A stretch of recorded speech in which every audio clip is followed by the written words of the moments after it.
আসসালামু আলাইকুম রহমতুল্লাহি বারাকাতুহু। ওয়ালাইকুম আসসালাম রহমতুল্লাহ বরকাত। জি।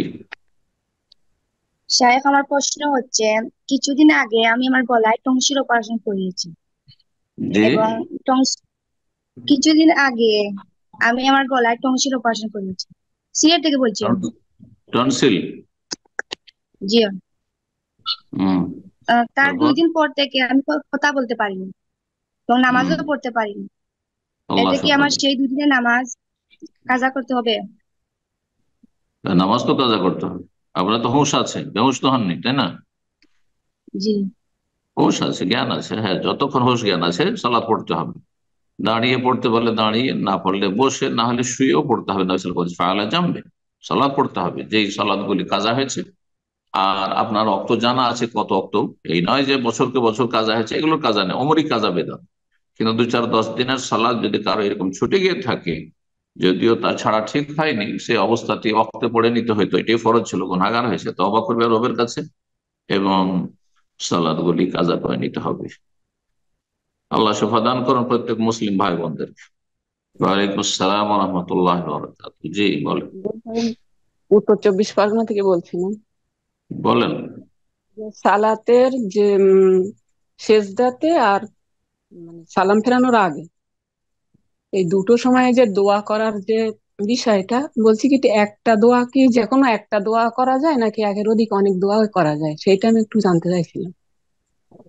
মানে তাসবিহ বিসমিল্লাহির করার পর। রহমানির রহিম। জি জি। আলহামদুলিল্লাহ ওয়াসসালাতু ওয়াসসালামু আলা রাসূলিল্লাহ ওয়া আলা আলিহি ওয়া সাহবিহি আজমাইন। সালাতে সালাম ফেরার আগে এবং পরে যে দোয়া করব, সে শুধু একটি দোয়া করা যাবে না একের বেশি দোয়া করা যাবে? কোনো অসুবিধা নেই। আপনি যে কোনো দোয়া করতে পারেন, একাধিক দোয়া, একটি, আপনি দুটি, 10টি, যা পারবেন তাই করেন। যদি নিজের সালাত হয়, আপনি মুক্তাদি হলেও তো ইমামের সাথে বাঁধা। ইমাম যদি হন তাহলে মুক্তাদিদের একটু লক্ষ্য রাখতে হবে যে বেশি আবার লম্বা না হয়ে যায়, তাদের জন্য কষ্টের কারণ হয়ে যায়। অনেকের ব্যস্ততা আছে, হয়তো অসুস্থতা আছে, বিভিন্ন ওজোর আছে, এগুলো খেয়াল রাখতে হবে। কিন্তু একাকি যখন নামাজি, তখন ফালিয়তাউল মাশা, যত ইচ্ছা লম্বা করেন। আর এখানে একটি দুটি দোয়াতেই শুধু ক্ষান্ত করতে হবে এমন কোন দলিল নেই। বরং নবী এর বিপরীত দলিল আছে। নবী সাল্লাল্লাহু আলাইহি ওয়াসাল্লাম বলেছেন, যখন আত্তাহিয়াত পড়া হয়ে যাবে, দুরূদ ইব্রাহিমে হয়ে যাবে, ওয়ালিয়াতাখায়্যার মিনাল মাসআলাতি আজাবাহু ইলাইহি, তারপরে মুসল্লি যেন তার দোয়া চয়ন করে। আপনি বাছাইকৃত দোয়া করেন, কি কি প্রয়োজন আপনার, আজাবা ইলাইহি, যা আপনার পছন্দ অবশ্যই হয়, যা আপনার মনে লাগে, ব্যাস জায়েজ জিনিস চাইতে হবে। সীমা লঙ্ঘন না হয়, আর নাজায়েজ হারাম কিছু না চাওয়া হয়, অসম্ভব কিছু না চাওয়া হয়। অসাধারণও চাওয়া যেতে পারে, অসম্ভব শুধু চাওয়া যায়। জি। বারাকাল্লাহ ফিক।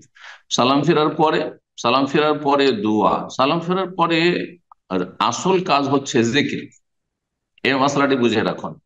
অনেকে বুঝেন না, যার ফলে সালাম ফেরার পরেই দোয়া করেন। সালাম ফেরার পরের সময়টা হচ্ছে জিকিরের ক্ষেত্র, আর সালামের আগের সময়কালটা হচ্ছে দোয়ার ক্ষেত্র। সুতরাং দোয়ার ক্ষেত্রে দোয়া করুন, এটি সুন্নতি তরিকা।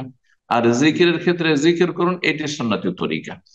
জিকির শেষ করে নিয়ে, সুন্নতি জিকির আজকার শেষ করে নিয়ে, মোটামুটি যদি মনে করে যে আমার আরো চাওয়ার রবের কাছে আছে, আমি চাইবো, একা একা সম্মিলিত মোনাজাত নাই যে ইমাম দোয়া করবে আর মুক্তাদি আমিন আমিন বলবে, এমনটা নয়, তাহলে জায়েজ, কোনো অসুবিধা নেই।